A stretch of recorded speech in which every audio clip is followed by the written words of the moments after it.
영국 황실에 그 전속 바이올린을 치는 분이 있습니다.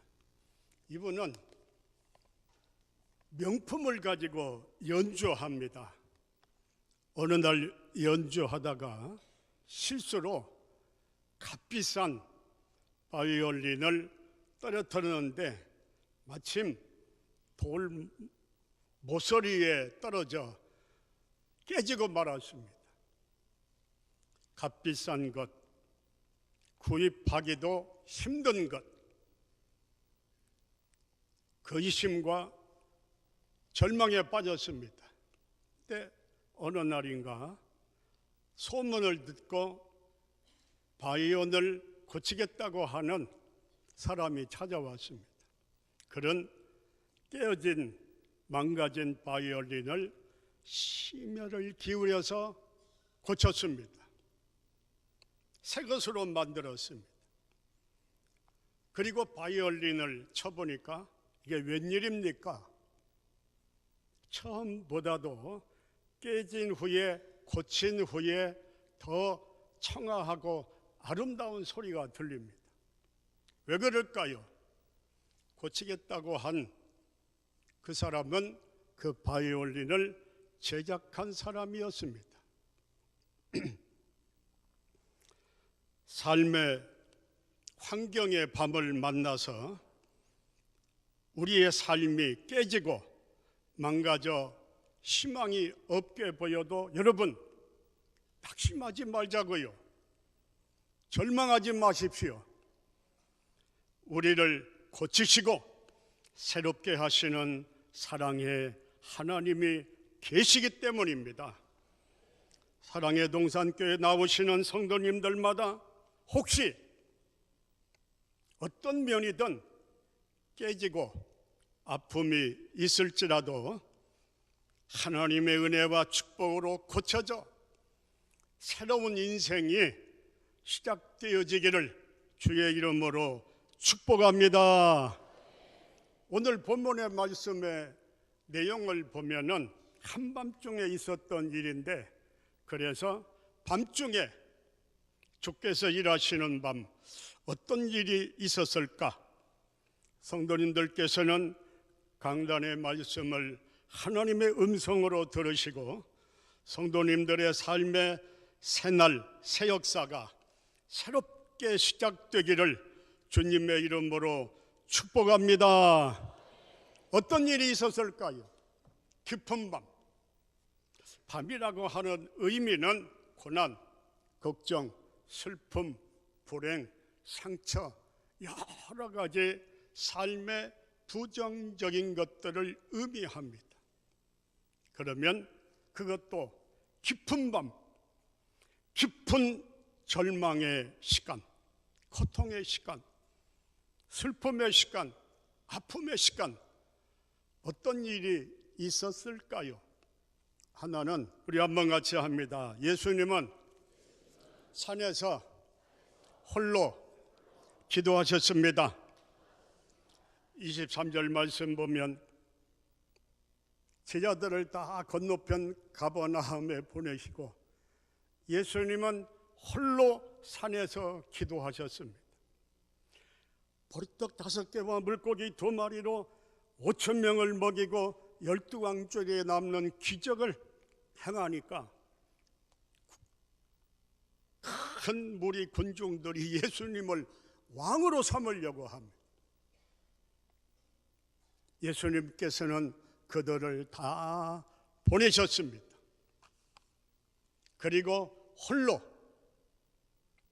산에 올라가셔서 기도하셨습니다.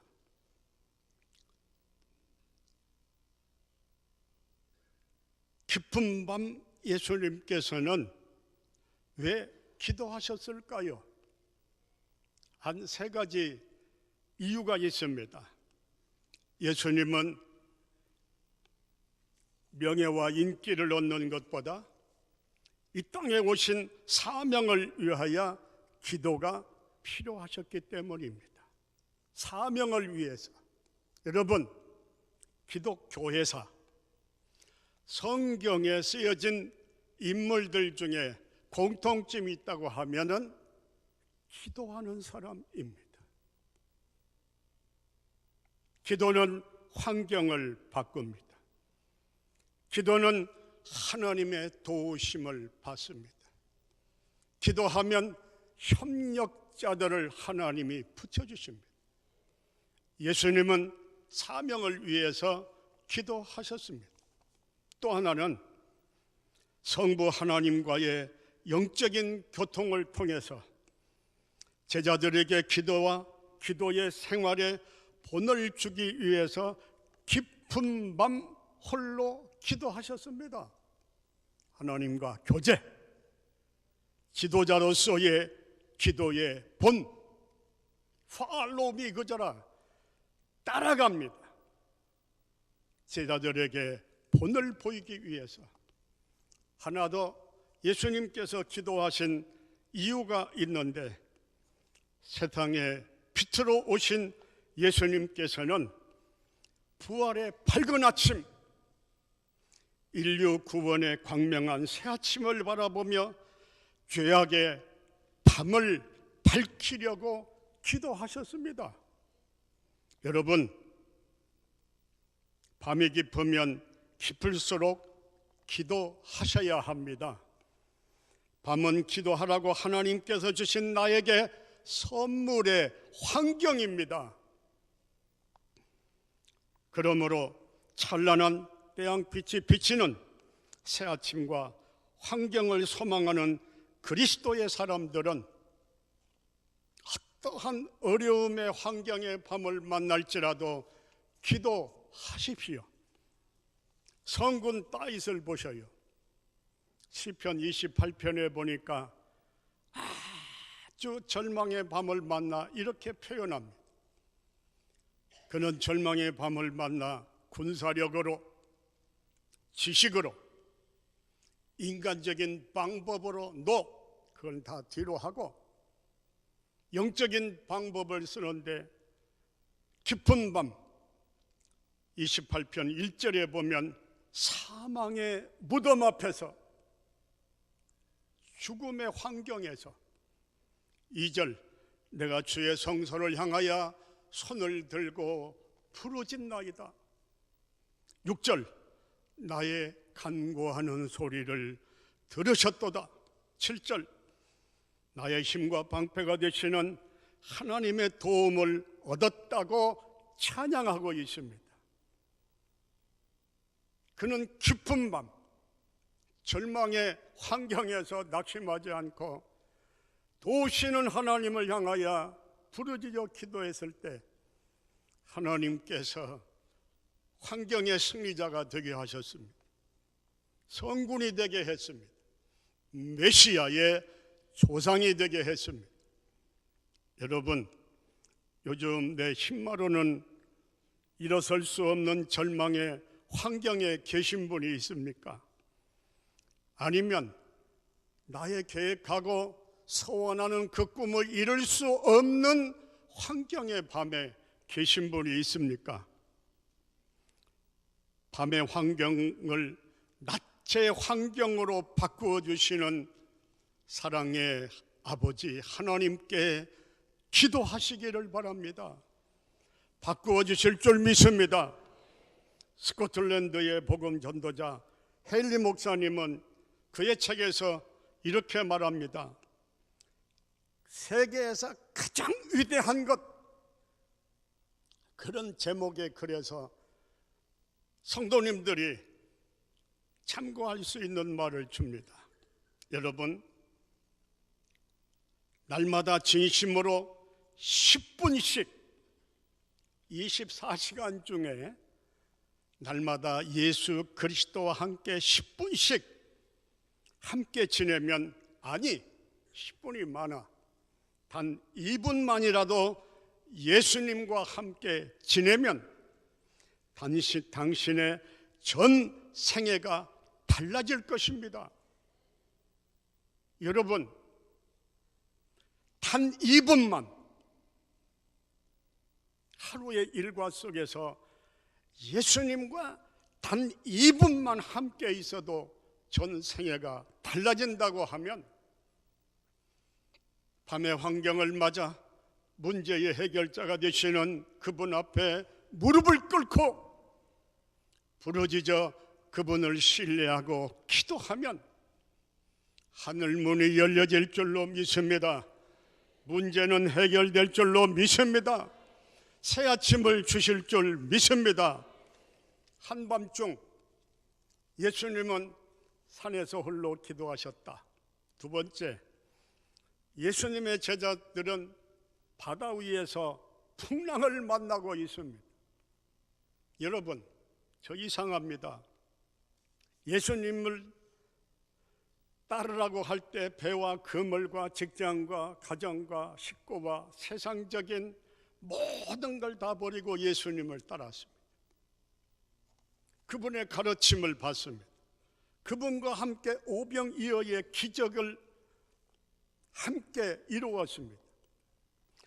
군중들이 임금을 삼으려고 하고 제자들을 높이려고 합니다. 그걸 다 뒤로 하고 예수님의 말씀에 순종하여 바다 건너편으로 가라. 예수님은 산으로 기도하러 가시고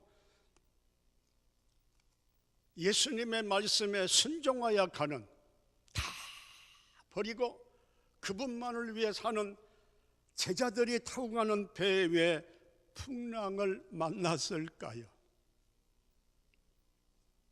하나님을 잘 믿고 허리가 휘도록 헌신하고 봉사하고 충성하는데 평안과 축복과 형통은 고사하고 왜 우리 성도님들의 삶 속에 고난의 환난의 바람이 불어오는 것일까요?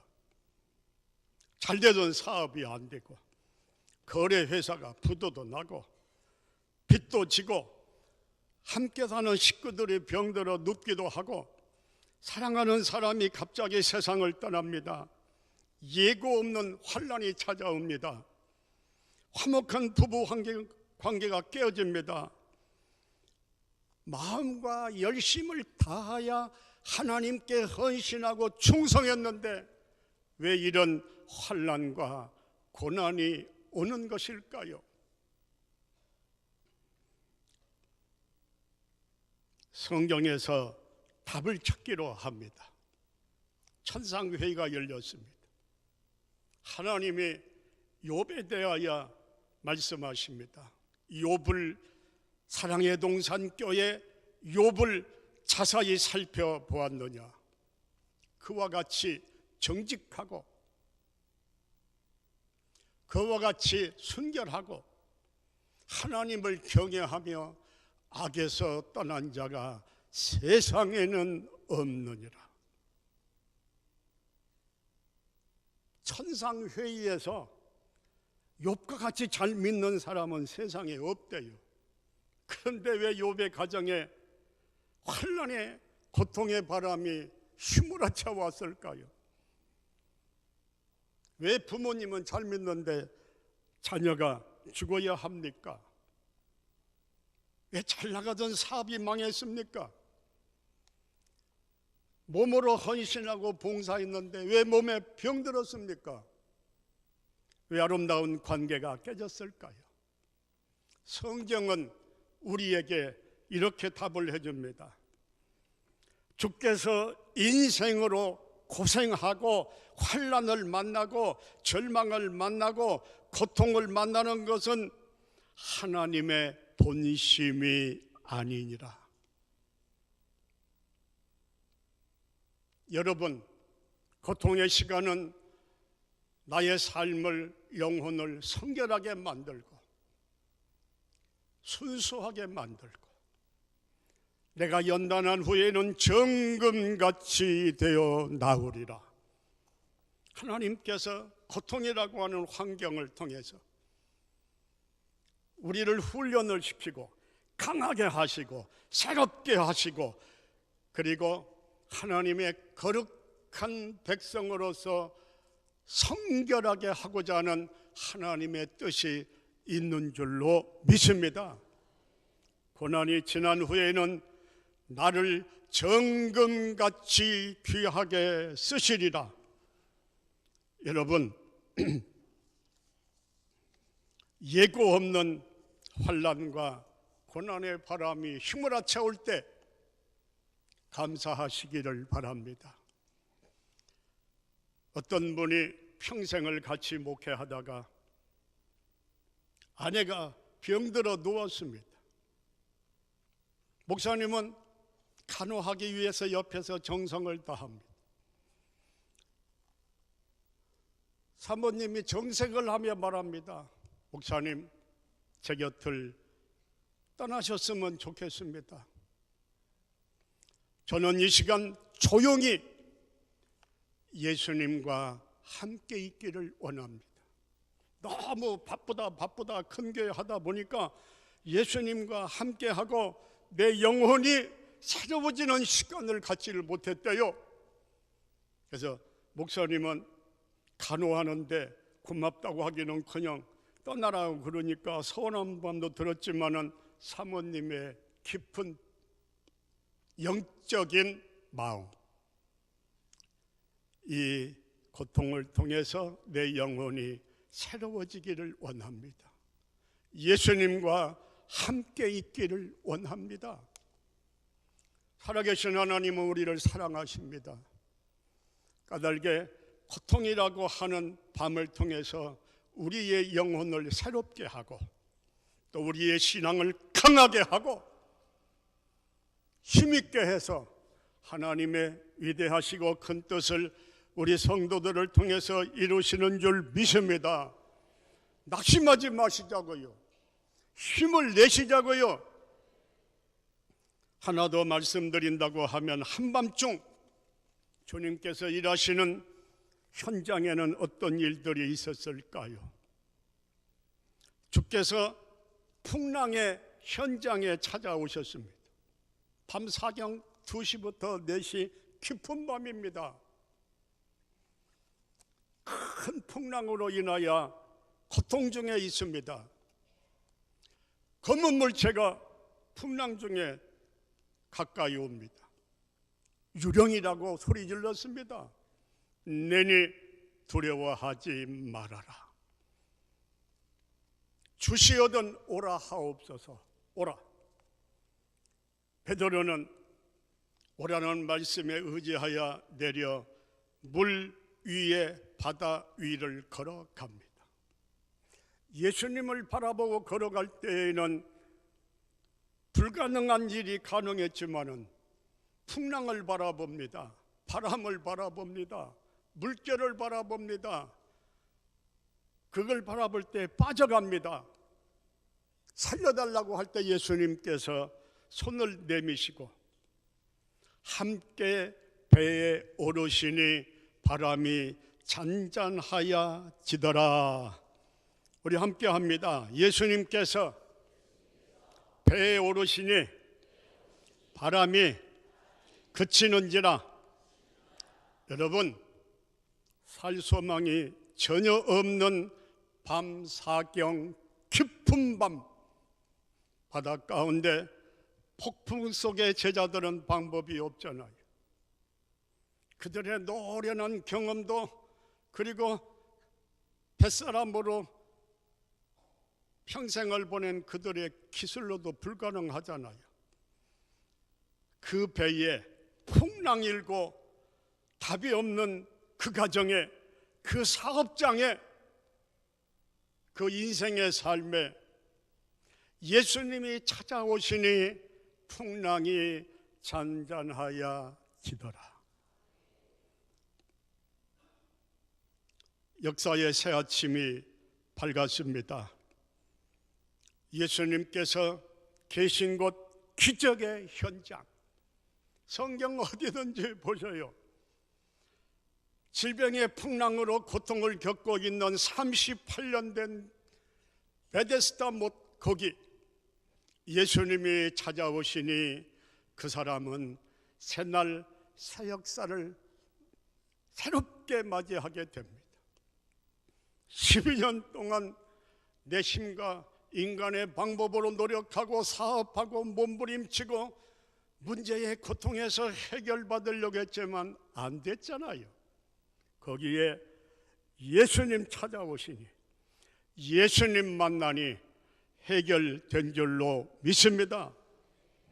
예수 그리스도는 인류를 불행의 늪에서 건져주시는 희망입니다. 구원자이십니다. 풍랑을 잔잔케 해주시는 해결자이십니다. 예수님만이 우리의 능력이시며 우리의 힘이 되는 줄 믿습니다. 행사하복을 주관하십니다. 생명의 근원이십니다. 온 인류의 소망, 새 역사를 창조하시는 분이십니다.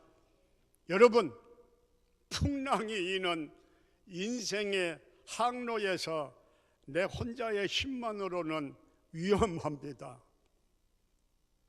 내 힘, 내 능력, 내 경험, 내가 가진 것만으로는 풍랑을 잠재울 수 없잖아요. 하나님이신 예수님께서 나와 함께 계시면 그 어떤 폭풍이 휘몰아쳐와도 걱정 없어요. 염려 없습니다. 두려울 것이 없어요. 그분만 계시면 아무리 풍랑이 일어도 그분 계신 곳에는 평안이 있는 줄 믿습니다. 왜일까요? 환경보다 위대하신 그분께서 말씀하시잖아요. 어떻게 말씀합니까? 풍랑이 일고 폭풍이 불 때 그분 말씀하시기를 바람아 잠잠하라 고요하라 말씀하시니 풍랑이 잔잔해졌잖아요. 이 시간 저는 말씀을 마치면서 예수 그리스도의 이름으로 우리 성도님들에게 선포하려고 합니다. 선포할 때 아멘으로 받으셔서 승리가 시작되시기를 바랍니다. 예수 그리스도의 이름을 우리에게 사용할 권세를 자녀들에게 주셨잖아요. 그 권세를 쓰자고요. 예수 그리스도의 이름으로 명하노니 성도들의 삶에서, 가정에서, 일터에서 저주와 불행은 떠나갈지어다. 슬픔과 고통도 떠나갈지어다. 삶을 가로막고 있는 장애물들도 떠나갈지어다. 그리스도께서 채찍에 맞으심으로 우리가 나음을 입었다고 말씀하셨는데 성도들의 삶을 힘들게 하는 약함과 질병들도 떠나갈지어다. 우리가 제합니다. 이제부터 나의 생애와 삶은 새롭게 시작되리라. 아멘. 고마우신 하나님, 이 시간 하나님의 성산에 머리 숙여 경배하는 성도들, 창조주요 치유자요 새 아침을 밝게 하시는 하나님의 그 권능의 손길이 성도들을, 자녀들을 이 시간 만지시옵소서. 새롭게 하시옵소서. 절망의 밤을 지나가고 새 역사의 아침을 주심을 감사합니다. 우리의 생애를 새롭게 하심을 감사를 드립니다. 영광을 받으시옵소서. 예수 그리스도의 이름으로 기도하옵나이다. 아멘.